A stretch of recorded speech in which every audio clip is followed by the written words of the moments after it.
ఒక చక్కని రాత్రి అడవంతా చంద్రుని కాంతితో ముత్యాల్లా మెరుస్తోంది. జింకలు నాట్యం చేస్తూ, కుందేళ్లు ఎగురుతూ, పక్షులు పాటలు పాడుతూ చంద్రకాంతి వేడుకను జరుపుకుంటున్నాయి. ఫైర్ఫ్లై సంకోచంగా నమస్తే, నేను కూడా ఈ వేడుకలో చేరవచ్చా అడిగింది. జింక నవ్వుతూ అయ్యో, వెలుగు ఇచ్చే పురుగు కూడా వేడుకలో చేరాలనుకుంటుందట అంది. కుందేలు నవ్వుతూ హహా, నీ దగ్గర ఎప్పుడు వెలుగు ఉంటుంది, మరి చంద్రులు నీకు ఎందుకు కావాలి అంది. కాకి నవ్వుతూ నీవు చంద్రకాంతిని ఆస్వాదించలేవు అంది.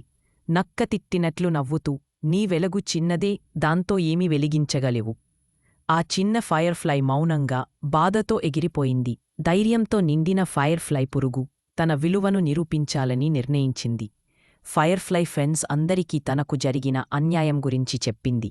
కాని నేను ప్రతీకారం తీర్చుకోను, నేను సహాయం చేసి నా వెలుగు అంటే ఏమిటో చూపిస్తాను. కొన్ని రోజులు గడిచాయి. ఒక రాత్రి మబ్బులు కమ్ముకున్నాయి. ఉరుములు, మెరుపులు, వర్షం కురుస్తోంది.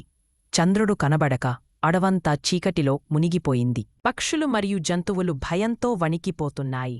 చీకట్లో తప్పిపోతాం, మమ్మల్ని కాపాడండి అని అరచాయి. ఫైర్ఫ్లై తన ఫ్రెండ్స్తో వచ్చి వెలుగును అనుసరించండి, నేను దారి చూపిస్తాను అంది.